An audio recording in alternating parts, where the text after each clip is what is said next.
Eu não tremia para jogar com o estádio cheio, meus irmãos. Marquinhos, era tranquilo demais. Era tranquilo. Agora, diante dos irmãos, com a palavra do Deus eterno aberta, a responsabilidade é muito maior. Então, abra o seu coração para aquilo que o Senhor há de falar com você nessa noite. Vamos ler juntos o Salmo de número 46. Nós leremos, meus irmãos, juntos os versículos 7 e 11. A palavra de Deus nos diz: Deus é o nosso refúgio e fortaleza, socorro bem presente nas tribulações. Portanto, não temeremos, ainda que a terra se transtorne e os montes se abalem no seio dos mares, ainda que as águas tumultuem e espumugem, e na sua fúria os montes se estremeçam. Há um rio cujas correntes alegram a cidade de Deus, o santuário das moradas do Altíssimo. Deus está no meio dela, jamais será abalada. Deus ajudará desde antemanhã. Bramam as nações, os reinos se abalam. Ele faz ouvir a sua voz e a terra se dissolve. Vamos juntos? O Senhor dos exércitos está conosco. O Deus de Jacó é o nosso refúgio. Vinde, contemplai as obras do Senhor, que assolações efetuou na terra. Ele põe termo à guerra até os confins do mundo, quebra o arco e despedaça a lança, queima os carros no fogo. Aquietai-vos e sabei que eu sou Deus, sou exaltado entre as nações, sou exaltado na terra. Vamos juntos? O Senhor dos exércitos está conosco, o Deus de Jacó é o nosso refúgio. Amém. Que o Senhor mesmo aplique no nosso coração a sua palavra. Meus irmãos, o Deus em quem confiamos é o tema dessa noite. Confiar não é um sentimentalismo vazio. Confiar não está relacionado a algo que está apenas na nossa mente. Confiar diz respeito a uma postura firme diante da realidade. Algumas definições para a palavra confiar são bem significativas e precisam falar ao nosso coração. Por exemplo, confiar significa acreditar nas intenções ou nas palavras de alguém. Quando você confia em alguém e essa pessoa tem alguma intenção a respeito de você, você confia na intenção dela. Quando você confia em alguém e essa pessoa fala algo a você, você confia nas palavras dessa pessoa. Confiar também é entregar-se sem receios, é entregar-se a alguma situação ou a alguém mesmo, sem qualquer tipo de receio. Isso significa também confiar e é ter certeza sobre algo ou alguém. Essas definições são muito significativas quando nós tratamos do verbo confiar, porque para que se aplique de forma interessante, relevante em nossas vidas, é preciso que reflitamos a respeito de quem é ou o que é o objeto da nossa confiança. Quem nós entregamos a nossa vida, em quem nós acreditamos e sobre quem nós temos certeza, ou a que nós entregamos a nossa vida, ou a que nós temos certeza, ou a que nós acreditamos. Então, confiar está baseado nessas ideias, nesses termos. E, obviamente, eu preciso fazer uma pergunta para você, que é uma pergunta muito simples, mas uma pergunta extremamente profunda e que deve te levar à reflexão, visto os significados da palavra confiar. E a pergunta é: você confia em Deus? Você confia em Deus de modo que você pode entregar-se a Ele sem receios e sem reservas? Todas as áreas da sua vida, tudo aquilo que compõe a sua existência, você realmente confia, entrega, acredita em Deus? Você confia de fato que Deus pode cuidar da sua vida até mesmo melhor do que você? Meus irmãos, é importante que a gente reflita a respeito dessa pergunta, porque nós precisamos sem reservas, nos entregarmos ao Senhor e confiar nele, porque existem situações na nossa vida que de fato vão além das nossas expectativas e que nós nos vemos com as mãos de fato sem ter o que fazer, as mãos abanando de fato, porque algumas situações nos levam ao nosso limite, algumas situações nos levam ao extremo. E o que nos resta, nós costumamos dizer, é a confiança. Quando na verdade, não era para ser o que nos resta, era para ser o estado da nossa vida diante de todas as circunstâncias. O Salmo 46 expõe o Deus em quem nós confiamos. E ele é belíssimo, meus irmãos. E os estudiosos do Antigo Testamento vão sugerir que o contexto desse salmo está relacionado a um livramento sobrenatural que Deus deu ao seu povo. E eu concordo com alguns teólogos e alguns estudiosos que esse livramento que Deus deu ao seu povo de forma milagrosa está relacionado àquilo que está em 2 Crônicas, capítulo 32, 2 Reis, capítulos 18 e 19, e Isaías, capítulos 36 e 37, onde Deus livra o povo das mãos do rei da Síria, Senaqueribe. Então eles vão sugerir que a interpretação desse salmo, o contexto desse salmo, está nesse livramento que Deus deu ao seu povo. E meus irmãos, quando nós olhamos para aquilo que está acontecendo aqui, em 2 Crônicas, capítulo 32, versículo 1, a Bíblia nos diz que depois destas coisas, e que coisas? Depois de Ezequias e todo Judá, e Ezequias era um rei que fazia aquilo que era bom aos olhos do Senhor, ele fazia aquilo que era bom aos olhos de Deus, restituindo a Páscoa, fazendo tudo aquilo que Deus pediu na sua lei acontecer novamente diante do povo de Deus. Então, havia alegria diante do povo do Senhor, em toda a obra que começou no serviço da casa de Deus, Ezequias, na lei e nos mandamentos, para buscar a seu Deus de todo o coração, ele fez e prosperou. Então existia um grande júbilo, uma grande alegria por parte do povo de Deus. Mas em meio a essa alegria, diz 2 Crônicas, capítulo 32, verso 1, que veio Senaqueribe, rei da Síria, e entrou em Judá, acampou-se contra as cidades fortificadas e intentou apoderar-se delas. O rei Senaqueribe levou o seu exército a Judá, e ele queria tomar as cidades fortificadas do Senhor. Quando nós olhamos, por exemplo, no capítulo 18, e vemos o versículo 17, a Bíblia vai dizer que o rei da Síria enviou de Laquis a Tartã, Rabi, Saris e a Rabsaqué, com um grande exército ao rei Ezequias, a Jerusalém. Subiram e vieram a Jerusalém. Tendo eles subido e chegado, pararam na extremidade do aqueduto do açude superior, junto ao caminho do campo do lavandeiro. Obviamente, Ezequias era um rei, e vê isso que está acontecendo. E o que ele faz? Ele se coloca para resistir a Senaqueribe. Então no versículo 2 do capítulo 32 de 2 Crônicas, a Escritura vai dizer que vendo pois Ezequias que Senaqueribe vinha e que estava resolvido a pelejar contra Jerusalém, resolveu de acordo com os seus príncipes e os seus homens valentes, tapar as fontes das águas que havia fora da cidade, e eles o ajudaram.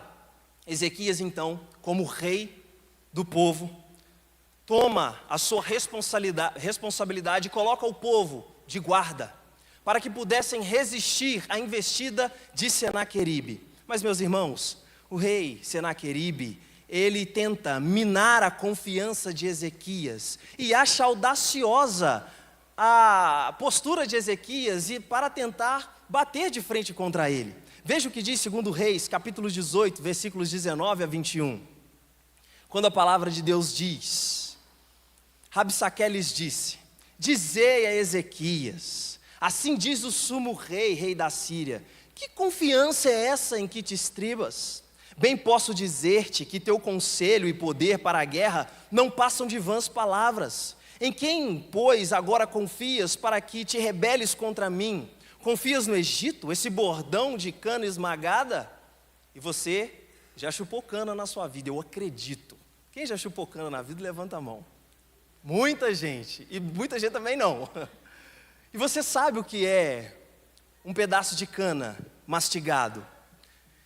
Senaqueribe, o rei da Síria, está usando essa figura para falar a respeito do Egito. E nós, meus irmãos, temos a noção do poderio bélico do Egito. Afinal de contas, nós lemos o Êxodo. Afinal de contas, nós sabemos que o povo de Deus, em grande número, ainda foi subjugado pelo Egito.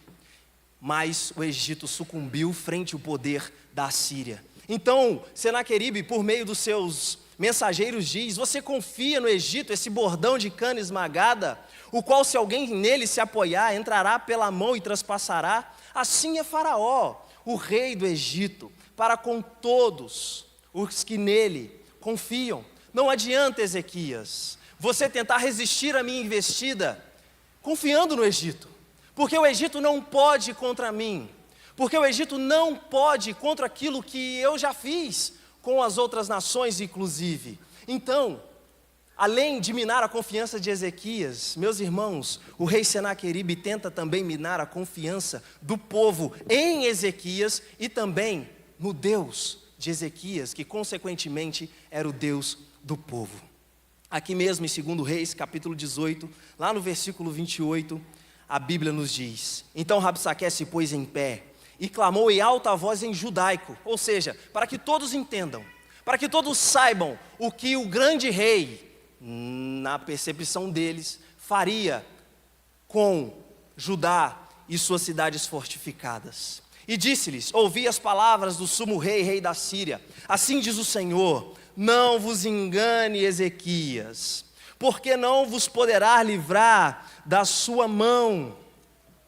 E nem tampouco vos faça, Ezequias, confiar no Senhor, dizendo: o Senhor certamente nos livrará, e a esta cidade não será entregue nas mãos do rei das Sírias. Versículo 31, não deis ouvido a Ezequias, porque assim diz o rei da Síria: fazei as pazes comigo, vinde para mim, comei cada um da sua própria comida, vinde para a própria figueira e bebei a cada um a água da sua própria cisterna. Não vai adiantar, Ezequias, você colocar o povo para resistir a mim, povo de Jerusalém, não vai adiantar se levantar contra mim. Portanto, não deixe com que Ezequias engane vocês. Não deixe com que Ezequias coloque falsas esperanças no coração de vocês. Sabe por quê? Em 2 Crônicas capítulo 31, novamente,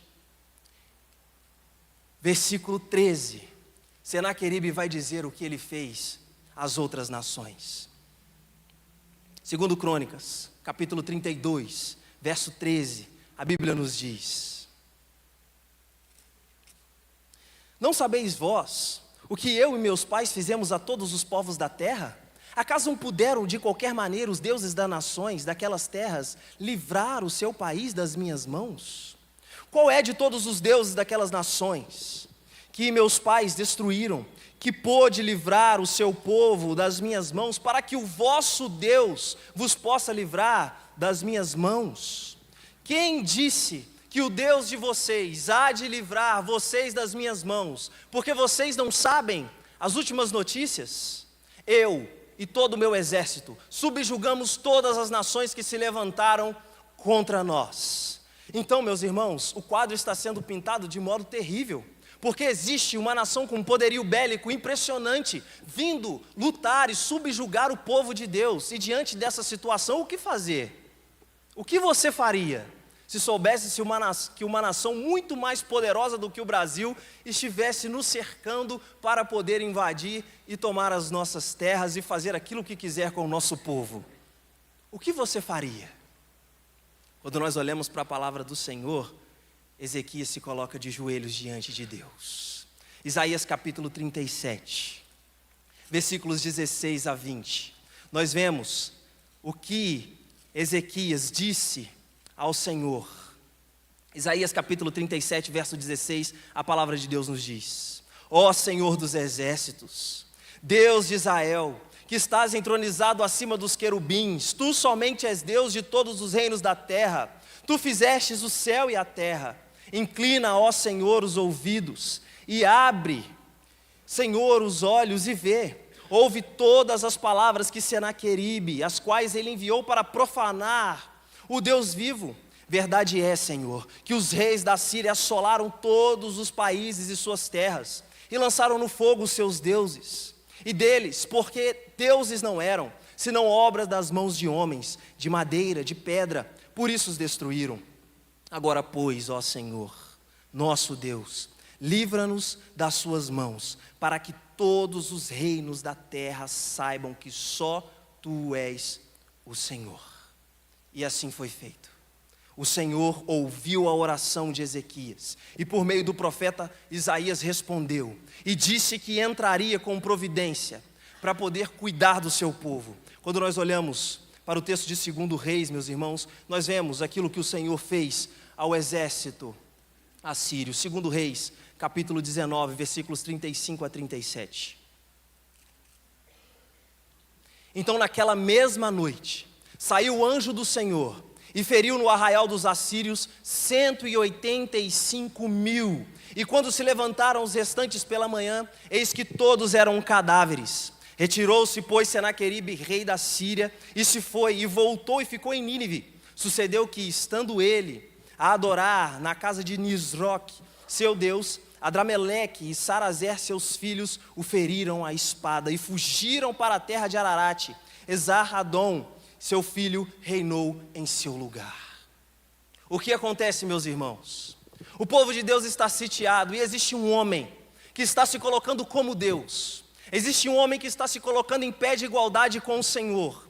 Mas o rei do povo naquele momento se dobra em oração e diz: Senhor, o Senhor está vendo que esse homem não está afrontando apenas o povo do Senhor. O Senhor está vendo que esse homem está afrontando o Senhor. Então, Pai, entra com providência e livra o seu povo das suas mãos, para que todos saibam que o Senhor é o Deus sobre as nações. E o Senhor faz isso. 185.000 soldados são feridos pelo Senhor. 185.000 soldados são mortos pelo anjo do Senhor. 185.000 soldados ficam no chão. E Senaqueribe, rei da Síria, foge, envergonhado, porque ele tentou ir contra o Deus eterno, o Deus poderoso. Ah, meus irmãos, e ninguém vai contra o Deus eterno e o Deus poderoso. Então, é nesse contexto que os filhos de Corá registram verdades fascinantes a respeito do Deus a quem eu e você servimos. E em primeiro lugar, meus irmãos, esse salmo belíssimo nos ensina que o Deus em que confiamos é o socorro para o seu povo. Veja o que o salmista vai dizer no versículo 1: Deus é o nosso refúgio, Deus é a nossa fortaleza, e Deus é o nosso socorro bem presente nas tribulações. O povo se viu em uma situação extrema. Eu e você não sabemos o que é isso. Eu e você não sabemos, no século 21, estar sitiado por um povo extremamente poderoso. Nós não sabemos o que é isso. Então a situação em que o povo se encontrava era extrema. E obviamente, ele seria facilmente subjugado. Mas eles contemplaram a ação do Senhor e reconheceram que Deus, o Deus eterno, é refúgio. Você sabe o que é um refúgio? Refúgio é um lugar de descanso em meio às crises. Refúgio é um lugar de paz em meio às tribulações. Refúgio é um lugar em que você pode ficar tranquilo. Refúgio é um lugar que você pode encontrar o necessário para ficar em paz. E o salmista está dizendo isso: Deus é o nosso refúgio. Deus é a nossa fortaleza. E você sabe o que é uma fortaleza? É um lugar intransponível. É um lugar onde ninguém entra com facilidade. Provavelmente o salmista está na sua mente aqui, Jerusalém. Jerusalém que era cercada por muros muito grandes. Uma cidade fortificada. E Deus, na visão do salmista, se faz como uma fortaleza, como um refúgio e também como um socorro presente. E socorro presente, meus irmãos, é um socorro, um auxílio que promove uma paz imediata. É um auxílio que promove uma paz que nós não conseguimos explicar, mesmo diante de situações que nos levam ao extremo. E o salmista está dizendo: Deus é o nosso. Isso é muito interessante de se dizer, porque ele enfatiza aqui o coletivo. Ele poderia dizer, Deus é o meu refúgio, como de fato os salmistas falam em outros textos. Mas aqui ele diz, Deus é o nosso, devido à grande ação de Deus frente ao exército inimigo. Meus irmãos, Deus é o nosso refúgio.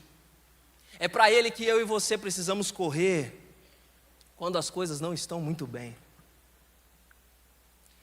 É nele que nós encontramos socorro bem presente.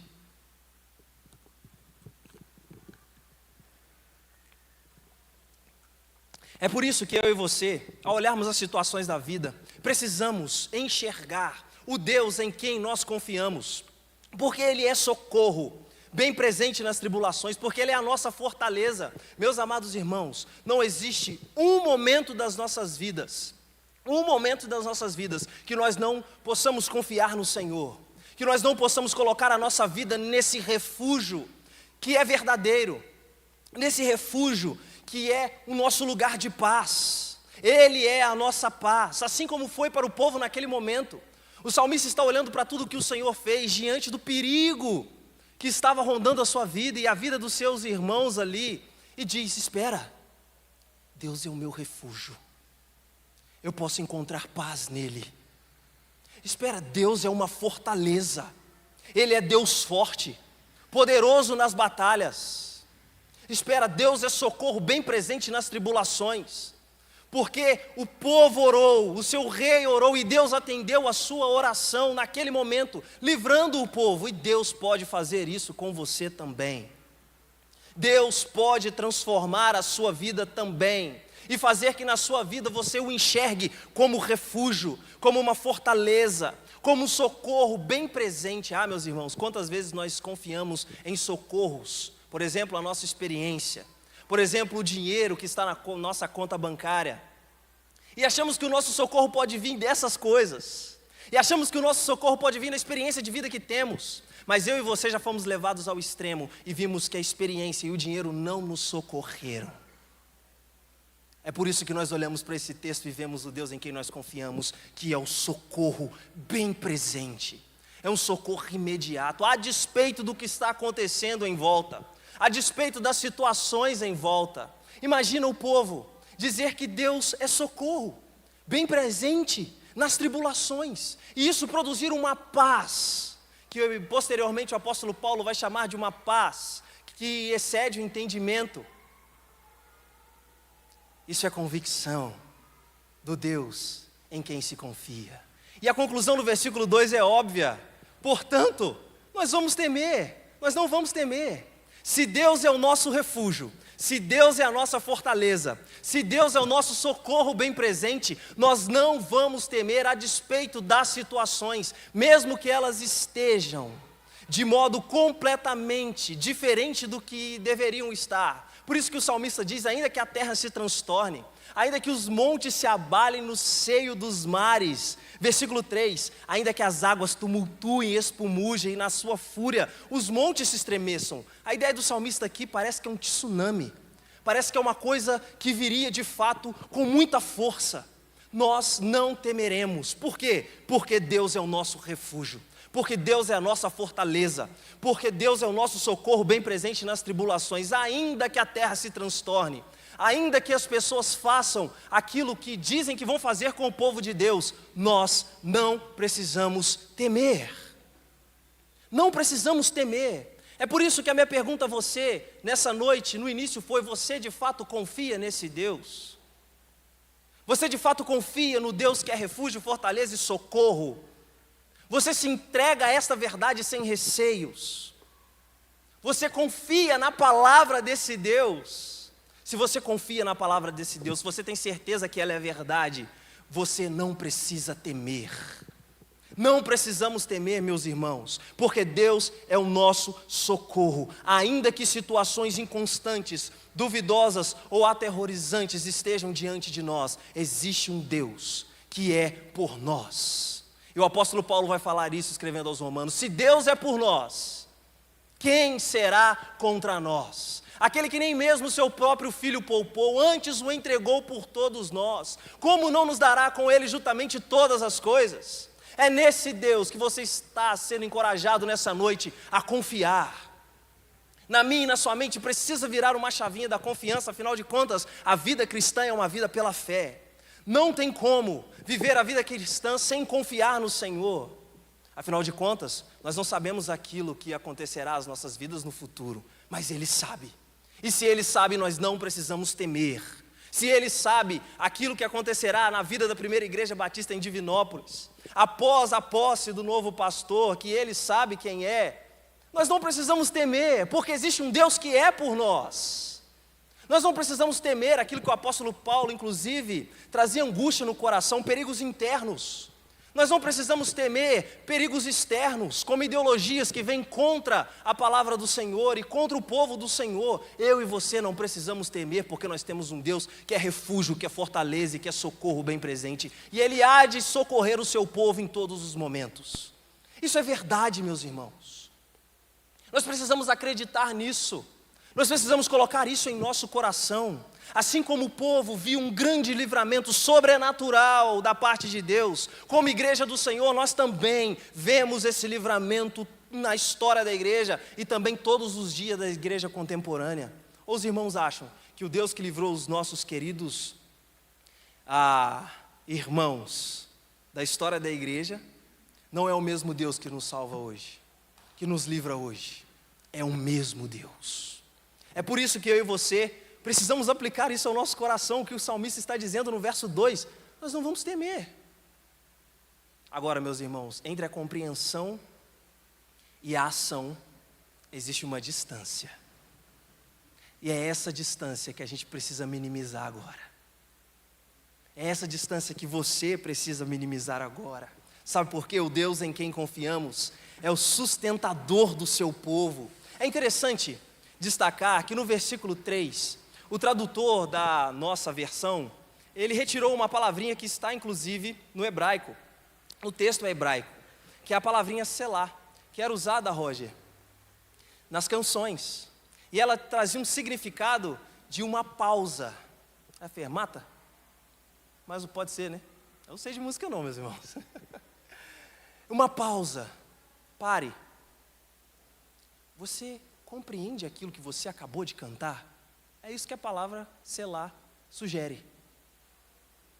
Você compreende a verdade que você acabou de cantar? Você compreende de fato que você acabou de expressar que Deus é refúgio, que Deus é fortaleza e que Deus é socorro? Compreendendo isso, o que você pode fazer? Qual será a sua ação? Então, o salmista chama o povo a continuar cantando. E a segunda estrofe desse hino está no verso 4. Há um rio cujas correntes alegram a cidade de Deus, o santuário das moradas do Altíssimo. Isso nos ensina que Deus é o sustentador do seu povo. Apesar da sabedoria de Ezequias, meus irmãos, na construção de aquedutos que abasteciam a cidade e a sua estratégia de proteção contra Senaqueribe, a água da cidade estava sendo ameaçada.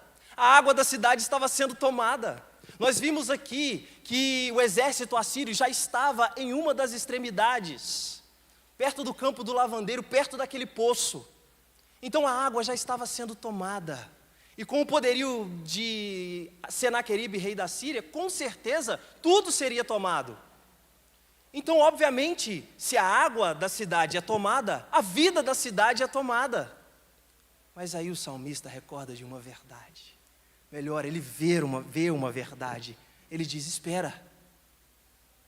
Mesmo que eles tomem a água, há um rio cujas correntes alegram a cidade de Deus. O santuário das moradas do Altíssimo. Deus está no meio dela e jamais, nunca, jamais será abalada. Deus ajudará desde amanhã, desde antemanhã. O salmista entende que o sustento do povo vinha do Deus do povo. O salmista entende que mesmo que eles tomassem a água da cidade, existe um Deus que está no meio do seu povo e que guarda o seu povo e que sustenta o seu povo. E que esse Deus jamais deixará de sustentar o seu povo, meus irmãos. O sustento que eu e você, que nós precisamos, ele vem do Senhor. E é interessante que o salmista ressalta o fato de que não lhes faltaria nada, mesmo diante da tribulação que estavam enfrentando. Deus está no meio dela. E Deus está no meio da sua igreja. Louvado seja Deus. Se Deus está no meio da sua igreja, por meio do Espírito Santo, não faltará absolutamente nada para a igreja de Jesus. Absolutamente nada. Jamais será abalada. Nunca será abalada. Deus a ajudará. Deus estará com esse povo sustentando. Afinal de contas, na pessoa de Cristo Jesus, Ele prometeu: jamais vos deixarei, estarei convosco até a consumação dos séculos.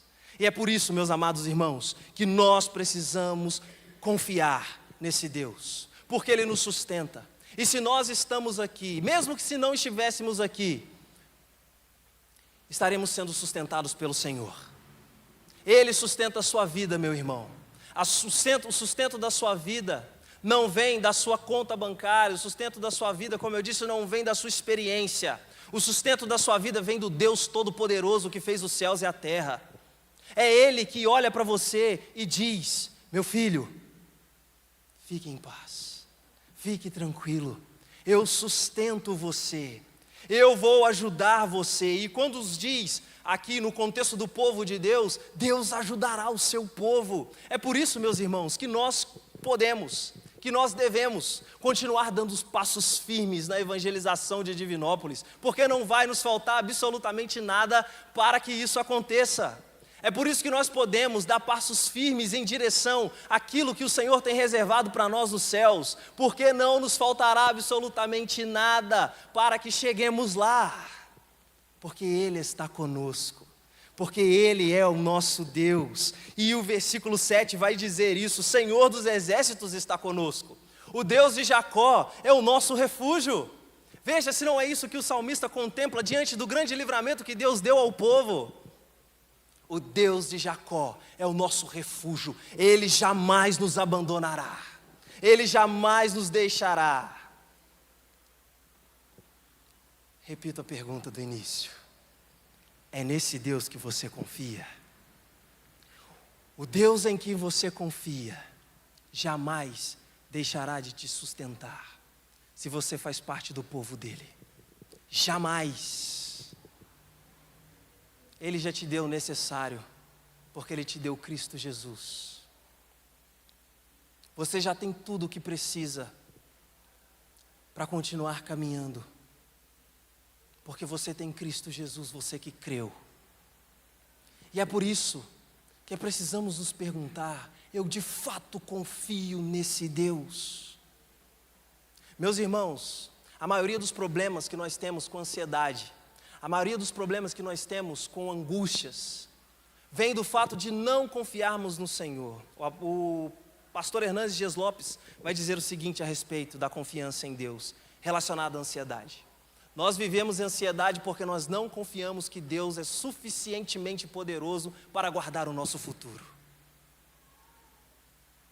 É por isso que vivemos ansiosos. É por isso que quando tem uma situação que pode nos levar ao extremo, como o povo aqui, nós ficamos com medo, nós ficamos ansiosos. Por quê? Porque nós confiamos na força do nosso braço. Porque nós confiamos na força que vem de nós mesmos. Mas, meus irmãos, nós não temos força suficiente para combater a realidade. Nós precisamos de uma força que esteja acima de nós, e essa força vem do Deus vivo. É por isso que eu e você, ao olharmos para esse salmo, entendemos que Deus é o sustento do seu povo, porque Ele há de sustentar o seu povo. E então o salmista no verso 7 para novamente, com a palavrinha selar. E pergunta à congregação que canta ao Senhor: vocês entendem de fato o que vocês acabaram de cantar? Vocês entendem de fato que Deus há de sustentar a vida de vocês? Que Deus de fato é o sustentador? Que mesmo que uma nação venha tomar a vida continuará, porque o nosso próprio Deus é a vida? Ah, meus irmãos, nós precisamos olhar para esse texto e o nosso coração precisa saltar de alegria, porque nós sabemos que existe um Deus que jamais deixará de nos sustentar. Mas a palavra de Deus ainda vai nos dizer nesse salmo que o Deus em quem nós confiamos é a segurança do seu povo. Diante daquilo que o Senhor fez, diante de quem o Senhor é, o salmista faz um convite: vinde, contemplai as obras do Senhor, que assolações efetuou na terra. Verso 9, ele põe termo à guerra até os confins do mundo, quebra o arco e despedaça a lança, queima os carros no fogo. Veja a visão do salmista: 185 mil soldados assírios mortos. 185 mil soldados assírios que viriam contra o povo de Deus. 185 homens que se levantaram contra o Deus vivo e foram subjugados. Então o salmista convida o povo para olhar tudo aquilo que está acontecendo. Vinde, olhem o Deus que é por vocês. Olhem, vejam o Deus que é o refúgio de vocês. Vejam o Deus que socorre vocês. Olhem para tudo isso que está acontecendo. Vinde, contemplai aquilo que o Senhor fez na terra. Contemplai as obras do Senhor.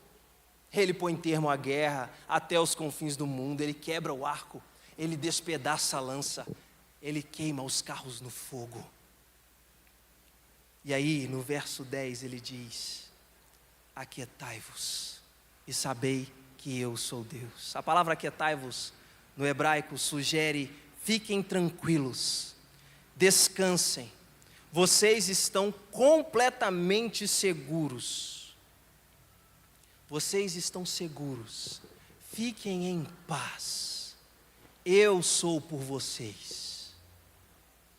Esse é o Deus em quem nós confiamos, o Deus que é por nós, o Deus que está conosco, o Deus que nos sustenta, o Deus que é a nossa segurança.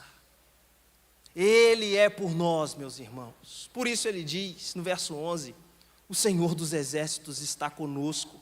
O Deus de Jacó é o nosso refúgio. E vocês lembram da oração de Ezequias? Senhor, venha contra Senaqueribe, para que todos os reinos da terra saibam que só Tu és o Senhor. E o Senhor diz: ok, Ezequias, eu mostrarei para as nações que de fato eu sou o Senhor. E aqui então o salmista diz: vejam aquilo que Deus faz para proteger o seu povo. Veja aquilo que Deus faz para resgatar o seu povo. E esse livramento foi espetacular, meus irmãos. Foi um livramento espetacular. Mas eu e você recebemos um livramento que não foi feito na força do braço do Senhor. Aqueles que creem receberam um livramento que não foi feito no poder, mas foi feito na fraqueza. Foi feito na vergonha, e na vergonha da cruz. Quando nós olhamos para a cruz, nós vemos o nosso livramento. Quando nós olhamos para a cruz, nós vemos o nosso descanso. Quando nós olhamos para a cruz, nós vemos o nosso sustento. Quando nós olhamos para a cruz, nós vemos a nossa segurança. E não foi na força do braço do Senhor, foi nos seus braços esticados no madeiro maldito.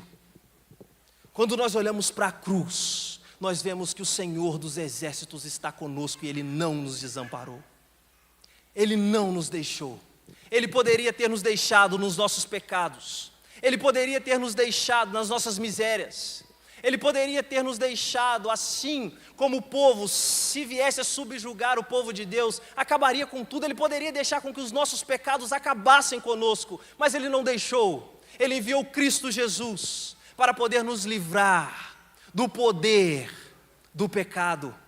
É por isso que nós, ao olharmos para o versículo 11, por exemplo, podemos dizer: o Senhor não nos abandonou, Ele não nos deixou à própria sorte, Ele foi à cruz para poder nos resgatar e para nos trazer para perto dEle. Ah, meu querido, diante desse Deus, é necessário que façamos algumas perguntas. A primeira delas é: quem ou o que é o seu refúgio, a sua fortaleza e o seu socorro na tribulação? Quem você confia? Quando as coisas apertam, quando a coisa está te levando a uma situação que você talvez não tenha vivido, quem é o seu refúgio? Ou o que é o seu refúgio? Quem é a sua fortaleza? Quem é o seu socorro? Ah, meu querido, nunca se esqueça que em meio a situações adversas da vida, quem te sustenta é o Senhor. E se eu abrisse a oportunidade aqui para você falar de como o Senhor tem te sustentado na caminhada, nós ficaríamos aqui uma boa parte da noite. Você está aqui porque Ele te sustenta. Mesmo que você que está entre nós ainda não tenha entregado a vida para Jesus, é Ele que te sustenta. É Ele que dá vida a você. É Ele que te dá o ar.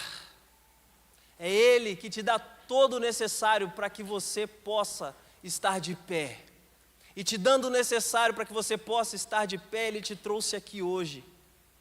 E pela palavra do Senhor, essa igreja pergunta a você: quem é o Deus em quem você confia? É o dinheiro, o seu Deus? Ah, Ele não pode te livrar de determinadas situações. É na tecnologia que você confia? Ah, ela não pode te livrar de determinadas situações. Apesar da sua evolução, ela não tem todas as respostas para você, mas o Deus em quem essa igreja confia tem. Tem. E é Ele que nós estamos apresentando a você nessa noite. E meus irmãos, confiemos no Senhor. Ele jamais nos abandonará. Você crê nisso? Você crê nisso diante de tantas coisas que têm acontecido hoje? Que vem de frente ao povo de Deus? Você crê nisso? Deus jamais abandonará o seu povo. E se você faz parte do povo de Deus, pode confiar que Ele estará ao seu lado para todo sempre. Vamos recitar juntos novamente o versículo 11 do Salmo 46? Vamos juntos? O Senhor dos exércitos está conosco, o Deus de Jacó é o nosso refúgio. Que possamos crer nisso em todos os momentos da nossa vida. Ó Deus eterno, nós te agradecemos pela sua palavra que traz à nossa memória verdades que já experimentamos ao longo da vida. O sustento do Senhor, a proteção do Senhor, a segurança do Senhor. Obrigado, Pai, porque o Senhor não nos deixou a nossa própria sorte. O Senhor nos resgatou para si mesmo. E esse é o fato de que o Senhor está conosco em todos os momentos. Ó Deus, se aqui dentre os meus irmãos existe alguém, ó Pai, que está vivendo uma situação extrema, que vê de fato um grande exército acampado contra a sua vida, ó Deus, que esse meu irmão, pela exposição da palavra, possa correr para o refúgio que é o Senhor, possa correr em direção a Ti. Ó Senhor, que possamos lembrar que o nosso sustento vem de Ti. Tenha misericórdia de nós, ó Pai. Somos fracos, somos falhos, somos pecadores, carecemos da Tua graça, carecemos do Teu perdão, carecemos do Teu livramento. Por isso, ó Deus, sonda cada coração nessa noite. Olha, ó Deus, para o íntimo de cada um dos meus irmãos. Ó Deus, aquilo que está sendo colocado diante do Senhor, que o Senhor possa abençoar, que o Senhor possa dar a direção, que o Senhor possa dar sabedoria. Ó Deus, e aqueles que se encontram entre nós, que ainda não podem dizer que o Deus em quem confia é o Senhor, que o Teu Espírito Santo possa convencer do pecado, da justiça e do juízo. Que o Teu Santo Espírito possa tirar um coração de pedra e colocar um coração de carne, para que essas verdades trazidas pela Sua palavra sejam de fato aplicadas às suas vidas. Em nome de Jesus, ó Pai, nós Te agradecemos, nós Te louvamos por tudo que o Senhor tem feito. Amém e amém. Deus seja louvado pela Sua palavra e que cada um de nós possa buscar a direção do Espírito para aplicá-la em nossas vidas. Nós vamos finalizar